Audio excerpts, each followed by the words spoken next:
la puissance de Dieu.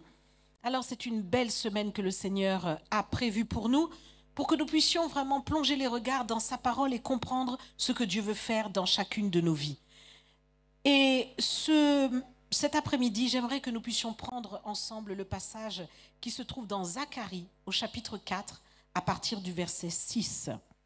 Et je lis donc la parole de Dieu et je vais la lire dans ma version, qui va pouvoir encore nous donner une autre dimension que la version Louis II.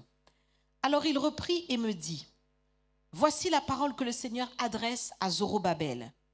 Ni par bravoure, ni par la force, mais par mon esprit seulement, déclare le Seigneur de l'univers. Qui es-tu, grande montagne, devant Zorobabel? Te voici une plaine. » Il en extrait la première parmi les acclamations, la grâce sur elle. La parole du Seigneur me fut adressée. Les mains de Zorobabel ont fondé cette maison.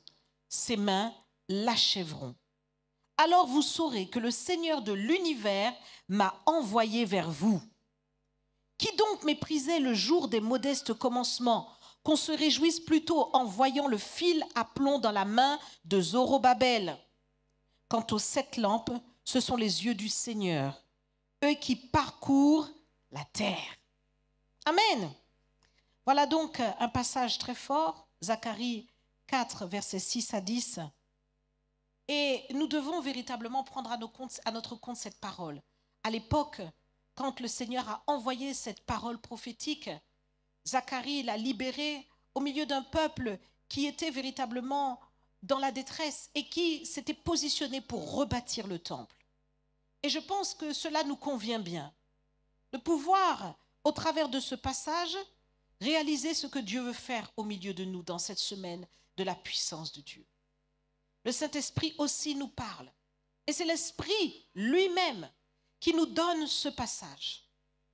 Il veut nous faire savoir que ce ministère du Centre du Réveil Chrétien International a été fondé par la puissance de Dieu. Ce n'est pas par la pensée humaine, ce n'est pas par la bravoure humaine, ce n'est pas par l'audace humaine, ce n'est pas par un désir humain, ce n'est pas par la force humaine, mais c'est par l'Esprit du Seigneur seulement. Et parce que c'est par l'Esprit du Seigneur seulement, nous qui avons commencé, Pasteur David et moi, cette œuvre, il y a maintenant 25 ans, eh bien, nous l'achèverons par l'Esprit seulement. Ça ne sera pas par la force humaine, ça ne sera pas par la bravoure humaine, ça ne sera pas par les désirs humains, mais ça sera par l'Esprit seulement. Et nous y croyons fermement et nous nous y attachons. Et ce matin, le Seigneur veut te parler au travers de cela. Il veut te faire savoir que, quel que soit ce que tu traverses, ce que tu vis, n'essaye pas de chercher des solutions humaines, parce que tu as un Dieu sur lequel t'appuyer. Et ce Dieu sur lequel tu vas t'appuyer est suffisant.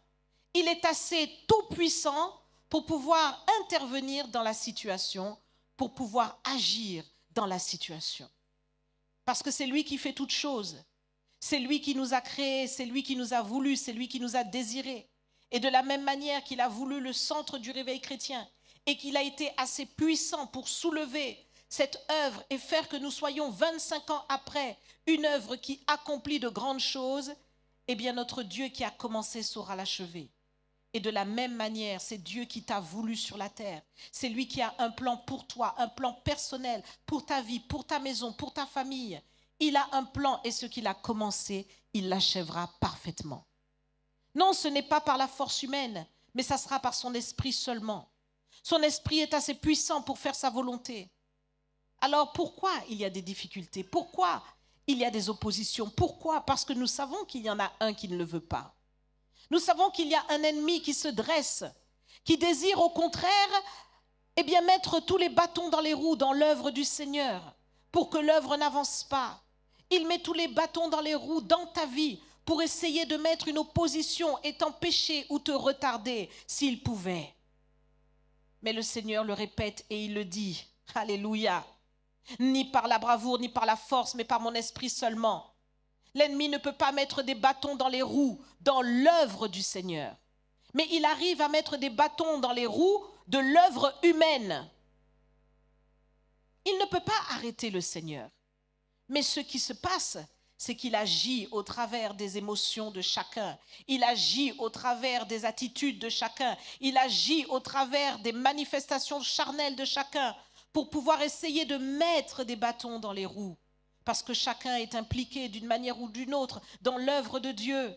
Et chacun peut devenir malheureusement un obstacle aussi à l'œuvre de Dieu. Est-ce que nous comprenons le message que je vous donne ce matin?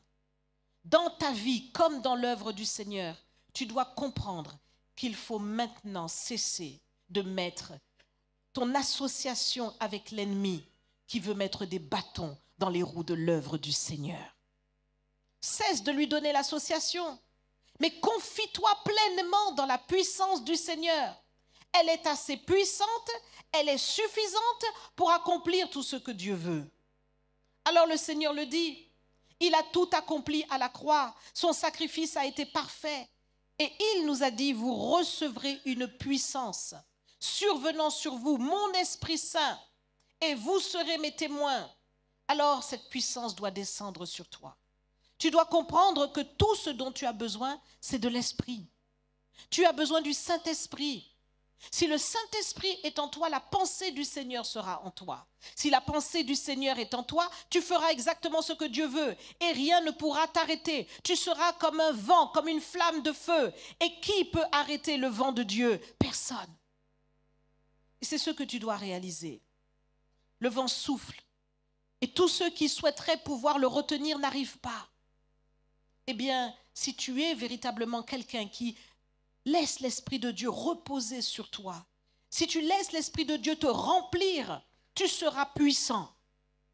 Et malheureusement, bien souvent, nous qui sommes les enfants de Dieu et qui avons le bénéfice de l'accès au Saint-Esprit, qui avons la grâce d'avoir le Saint-Esprit près de nous constamment, qui veut véritablement prendre toute la place, nous voulons faire comme le monde.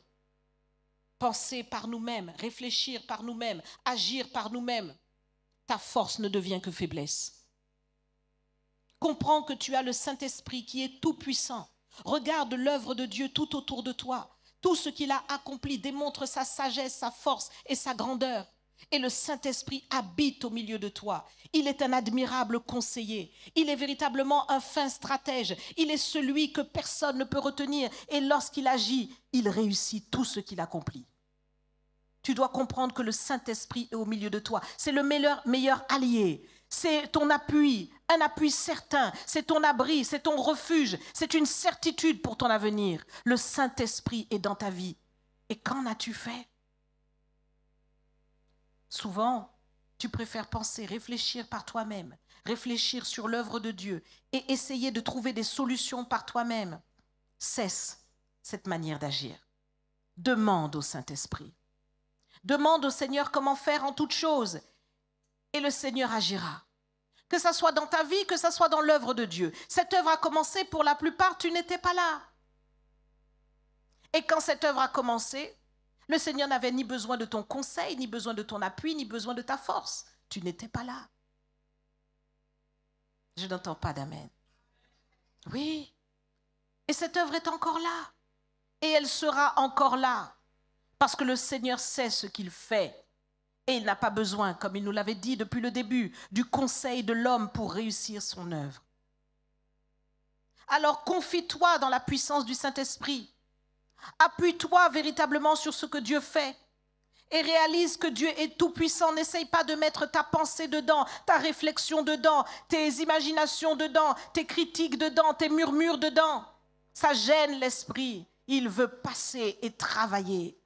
Et tout ce dont il a besoin, non, ce n'est pas la bravoure humaine, ce n'est pas la force humaine. Il a besoin de ton amour, il a besoin de ta confiance, il a besoin de ta foi, il a besoin de ta dévotion, il a besoin de ta fidélité, il a besoin de ta détermination, il a besoin de ta motivation. C'est ce que le Saint-Esprit recherche au milieu de toi. Il veut faire alliance avec toi. Amen. Alors nous allons nous positionner comme il convient pour que la puissance de Dieu agisse. Et nous n'allons surtout pas Méprisez l'Esprit de Dieu qui est au milieu de nous. Ne méprise pas la puissance du Saint-Esprit qui est en toi. Dieu peut faire au-delà de tout ce que tu peux penser ou imaginer. Dans ton quotidien, dans ce que tu traverses, il est capable de dépasser ton entendement. Il est le Dieu des miracles et tu dois t'en souvenir. Ce Dieu des miracles habite en toi. Ce Dieu des miracles est avec toi. Ce Dieu des miracles est accessible. Ce Dieu des miracles a besoin de prendre toute la place. Amen. Et il faut que tu le recherches. Tu as besoin de pousser devant pour chercher la face de Dieu, pour chercher son esprit, pour chercher sa présence, pour chercher son onction, pour chercher sa puissance. C'est de celui-là que tu as besoin, pas de toi-même. Tu as besoin de lui. Ce Dieu des miracles, dans le centre du réveil chrétien, nous ne devons plus le mépriser. Mais nous devons nous appuyer pleinement sur lui. Et donc, si nous nous appuyons sur lui, nous allons fermer les yeux, fermer les oreilles aux choses humaines, aux diagnostics, à toutes les choses qui peuvent peut-être nous déstabiliser et nous allons nous positionner pour croire dans ce Dieu tout-puissant parce qu'il n'a pas changé. Il est le même hier, aujourd'hui et éternellement. C'est le Dieu des miracles, celui qui a ouvert la mer Rouge. C'est ton Dieu, c'est le Saint-Esprit au milieu de toi. C'est le même, il n'a pas changé. Y aura-t-il besoin de miracles pour traverser? Il le fera pour toi, quel que soit la situation, il est encore là, il est disponible, il est tout près de toi, il est juste à une prière de toi et il faut que tu le cherches encore et encore afin que cette puissance agisse au milieu de toi. Souviens-toi de Jésus-Christ, souviens-toi de qui il est vraiment dans ta vie et tu le sais. Il t'a parlé, il t'a convaincu, au point que tu es passé par les eaux du baptême pour faire alliance avec lui. Il a répandu son esprit sur toi, donc tu le connais. Tu sais qui il est. Ferme les yeux à ce monde. Ferme les yeux à tout ce ton vécu ou toutes tes réalités. Ferme les yeux à cela et concentre-toi sur la personne du Seigneur qui est au milieu de toi. Il veut encore faire des prodiges. Il n'a pas changé. Et les prodiges qu'il a fait hier, il veut les faire dans ta vie. Dans ta vie, avec toi, par toi, au travers de toi. Dieu veut encore agir. Il veut utiliser tes mains pour prier pour quelqu'un. Il veut accomplir des grandes choses. Il veut faire un témoignage dans ta vie. Mais tu as besoin de te concentrer, de te focaliser sur lui. Amen. Les disciples qui nous ont précédés ont compris. Quand ils ont trouvé Jésus, ils ont réalisé que c'était le Messie. Alors ils ont tout lâché. Ils ont tout lâché pour suivre le Maître. Parce qu'ils avaient compris que personne ni rien dans ce monde ne pouvait satisfaire leur soif si ce n'est le Maître. Toi aussi, cesse de courir après les choses vaines et cours après l'essentiel. C'est Jésus. Son esprit disponible qui va accomplir au milieu de nous de grandes choses parce qu'il est fidèle dans ce qu'il dit. Et tu as besoin d'expérimenter cette puissance. Tu as besoin d'être ce témoin de cette puissance. Tu as besoin d'être ce vecteur de cette puissance. Alors recherche le Seigneur. Cet après-midi, j'aimerais vraiment t'encourager à rechercher le Seigneur. La puissance de Dieu est disponible. Et nous allons nous souvenir pleinement de qui nous sommes en alliance avec. Nous sommes en alliance avec le Seigneur, le Tout-Puissant. Le Seigneur des Seigneurs est le Roi des Rois. Celui qui a tout pouvoir dans le ciel et sur la terre. Celui devant qui tout genou fléchit dans le ciel, sur la terre et sous la terre. Celui qui a écrasé la tête du serpent ancien, du diable. Celui qui a remporté la victoire, qui a anéanti totalement le péché et qui a ôté le péché du monde, qui a ôté le péché de ta vie, qui a lavé, sanctifié ta vie, qui t'a purifié et qui a fait de toi un sacerdoce royal, un peuple acquis pour Dieu. Nous allons nous souvenir de qui est Jésus-Christ, celui devant qui tous les démons tremblent, celui devant qui aucune maladie ne résiste, celui qui a tout pouvoir. Ses rues sont pavées d'or, ses portes sont faites d'une seule perle, celui qui a le trône le plus élevé, le créateur de toutes choses. Nous allons nous souvenir qui nous servons. Nous allons nous souvenir en qui nous avons cru. Nous allons nous souvenir de ce Dieu-là qui a marché sur les eaux, ce Dieu-là qui a multiplié le pain, ce Dieu-là qui a accompli la pêche miraculeuse de Pierre. Nous allons nous souvenir de qui nous servons. Et tu vas t'en souvenir le matin, tu vas t'en souvenir le midi, tu vas t'en souvenir le soir. Tu vas cesser de pleurer et tu vas le chercher encore et le chercher jusqu'à ce qu'il accomplisse toutes ses volontés dans ta vie. Amen. Nous allons nous souvenir parce que nous ne sommes pas en train de jouer à la vie chrétienne. Non, nous la vivons pleinement. Amen. Et cet après-midi, nous sommes là.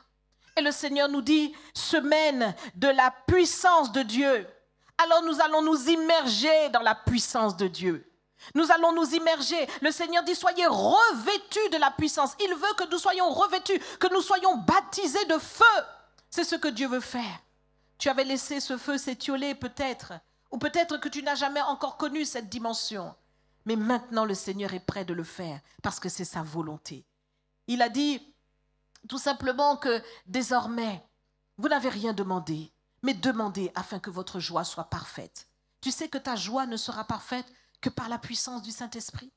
Ce n'est pas par la force humaine. La force humaine ne peut rien. Mais ta joie sera parfaite par l'Esprit qui vit en toi. Parce que par l'Esprit qui vit en toi, tu peux tout. Amen. Levons-nous dans la présence du Seigneur si nous le croyons. Oui, acclame le Seigneur de tout ton cœur.